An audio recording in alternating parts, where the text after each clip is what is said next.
Žuvims, vėžiams ir skorpionams, vandens stichijos ženklams ateinantį savaitę, kas laukia, kokios pagrindinės energijos, į ką reikėtų atkreipti dėmesį. Bendras fonas, pagrindinė savaitės energija, pagrindinė nuotaika, jūsų nusiteikimas ateinančią savaitę, kas ateina į jūsų gyvenimą. Darbai, jūsų veikla, finansai, ko laukti, ko tikėtis, santykiai tiems, kas porose. Pirmiausia, žiūrime vienišiems, kas pas jus, ką verta paleisti iš savo gyvenimo ateinančią savaitę. Taip, kas teiks džiaugsmą, ko pasisaugoti ir patarimas, kaip produktyviai praleisti ateinančią savaitę. Pagrindinis savaitės fonas, taurių ketvertukas, bus toks nusiteikimas, lyg tai viskas stabilu, minčių toksai stabilumas ir netgi jeigu bus kažkokie tai pasiūlymai iš šalies, jums lyg ir nesinorės nieko keisti, nesinorės jokių naujų pasiūlymų priimti. Žodžiu, toksai pasyvas bus ateinančią savaitę, bent jau tas fonas toksai labiau pasyvus negu kad energija. Ir jums tiesiog net gal ir nuobodu bus kai kuriuose vietose.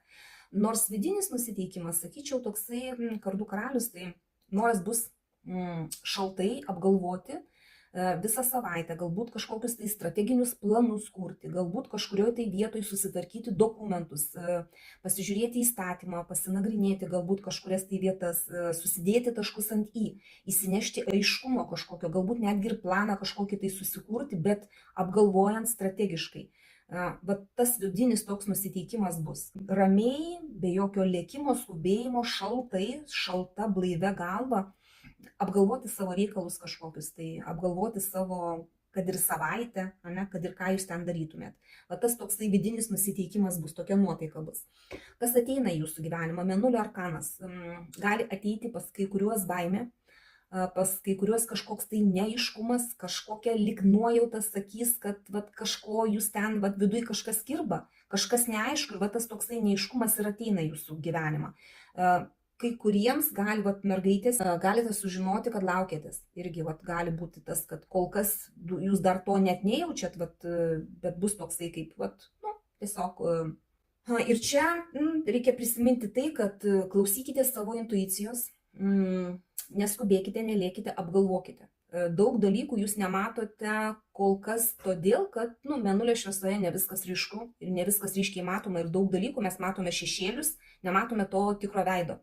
Nematome tikros situacijos, nematome to, kas yra iš tikrųjų.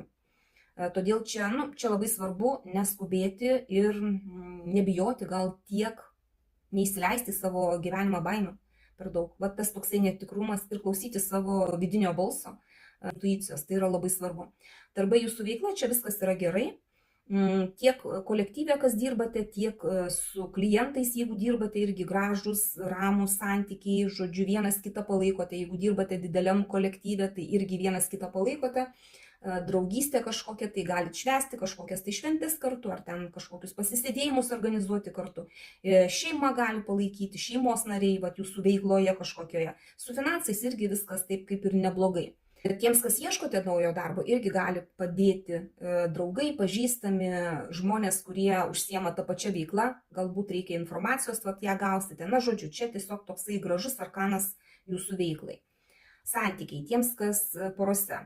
Čia toksai atsikvėpimas, dar vienas ketvertukas. Čia apie tai, kad pas jūs viskas lygų ramu, čia netgi noras yra, kad atsiriboti nuo partnerio, galbūt nuo kažkokių tai reikalų, pabūti su savim, su savo mintimis, ir vidus tas toksai bus nusiteikimas toks, kad norisi susidėlioti taškus ant į. Norisi, kad niekas nelystų, niekas nieko nesiūlytų, nes šiuo metu bus toksai nusiteikimas, kad jūs norėsite pabūti vieni su savo mintim, su savo reikalais kažkokiais, tai apgalvoti patys ir neįsileisti nieko į savo vidų. Toks gal net atsitolinimas, truputį atšalimas gali būti tiems, kas porose. Tiems, kas vieniši, kardų dešimtukas. Čia greičiausiai turėtų užsibaigti kažkokią tai situaciją jūsų gyvenime. Galbūt ta vienatvė turėtų išeiti, bet čia dar tik tai tokia pabaiga, kuri buvo sunkiai einama iki tos pabaigos ir jau reikėjo, kad jį pasibaigtų tam, kad galėtumėt pradėti galbūt kažką tai naujo, galbūt ir pradėti pažintis kažkokias naujas. Dar kol kas skaudės. Šita pabaiga nebūna tokia labai lengva. Bet jūs apgalvosit, gal bus noras susidėlioti taškus ant jį, kaip ir sakiau, dar tas toksai stabilumas jausis, bet po tokios pabaigos visą laiką, vėl kažkokia tai pradžia prasideda. Tai galbūt dar ne kitą savaitę, bet kažkaip tai vėliau truputį jau bus galimybė susipažinti. Kol kas dar busite vieni. Ką verta paleisti iš savo gyvenimo ateinančią savaitę? Čia pykčio arkanas, ginčai, pykčiai tokie, kur norisi negražiai gauti savo tiesą. Čia kardų karalius, kaip ir sako jums, kad reikia viską apgalvoti, remtis įstatymais, remtis taisyklėmis ir daryti viską būtent pagal įstatymus, pagal taisyklės. Ir vadinasi, reikėtų paleisti norą, bet kokią kainą pasiekti savo tiesą, pasiekti savo tikslą. Tiesiog reikia sąžiningai elgtis. Ir paleisti, jeigu yra nors kažkoks mažytis noras nesažiningai elgtis ar nesažiningai kovoti su kažkuo tai. Tai šitą reikėtų paleisti. Kas teiks džiaugsmą? Dar vienas penketukas, bet čia jau lazdų penketukas, čia yra konkurencija. Čia yra galbūt dalyvavimas kažkur tai kažkokiose rungtynėse, varžybose, galbūt projektą kažkokį tai laimėsite. Nes čia labai didelis šansas laimėti. Tiesiog vėlgi paleiskit gudravimus, elkitės sąžiningai, apgalvoja, bus toksai nusiteikimas ir tada bus labai didelė galimybė laimėti. Būtent, kad ir kur jūs čia būtumėte, ar sporto varžybose, ar tiesiog draugų rate kažkokiose varžybose, darbo kolektyvas gali būti irgi. Tai jums teiks džiaugsmą, nes gausite tą pergalę. Bet, primenu, paleiskite nesažiningumą. Jeigu kovosit sąžiningai, tai turėtumėt viską gauti. Ko pasisaugoti? Dar vienas arkanas, kuris paantrina tą tokią energiją, ką reikėtų paleisti. Tai paleiskit agresiją. Neįsileiskit tiesiog į savo vidų, net jeigu jaučiat kažką tai tokio agresyviai, kažką tai būnat nusiteikę, pasistengit suvaldyti tą energiją tokią, laikyti savo viduje kažkaip, tai ramybės reikia. Pagal kardų karalių, taip, čia viskas yra pagal įstatymą teisingai ir taip viduje jūs jausitės, tai ir laikykite savyje tą pyktį, kažkokį tai norą, galbūt negražiai pasielgti, paleiskit tai. Ir dar čia reikėtų pasisaugoti darboholizmo, persidirbimo, nes energijos turėsite daug. Tiesiog mokėkite ir pailsėti, ne tik tai dirbti. Ir patarimas, kaip produktyviai praleisti laiką. Čia dar vienas kardų arkanas, iš tikrųjų kardų labai daug. Ateinančią savaitę vandens stichijos ženklams. Čia reikėtų išeiti iš situacijos, kuri jūsų netenkina. Arba, pavyzdžiui, konfliktas kažkoks yra, geriau jūs eikit iš to konflikto, nedarykit dar didesnio jo.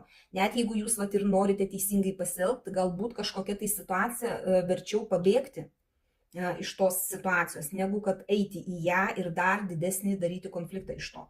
Tai čia, tiesiog pagalvokit apie tai. Galbūt netgi išvažiuoti fiziškai kažkur, tai būtų jums visai, pasimti atostogas, nors ir kelias dienas, gal į kitą miestą išvažiuoti, kažkur tai kažką tai pakeisti tą vietą, kurioje jūs dabar esate, nes čia jau jūs ta vieta, kurioje esate slėgs, galbūt net ir nuobodu bus, tai jeigu ir pasidarytumėt kažkokią išvyką, tai irgi būtų jums į naudą ateinančią savaitę.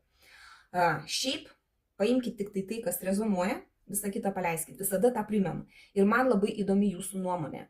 Ar yra gyvenimo sritis, kurios pasigendate mano savaitės prognozėse? Jei taip, parašykite kokia ji ir kodėl jums būtų ji naudinga. Galbūt sekantį kartą apžvelgsiu ir tą sritį. Dėkoju už jūsų laiką, širdutes ir iki sekančio karto.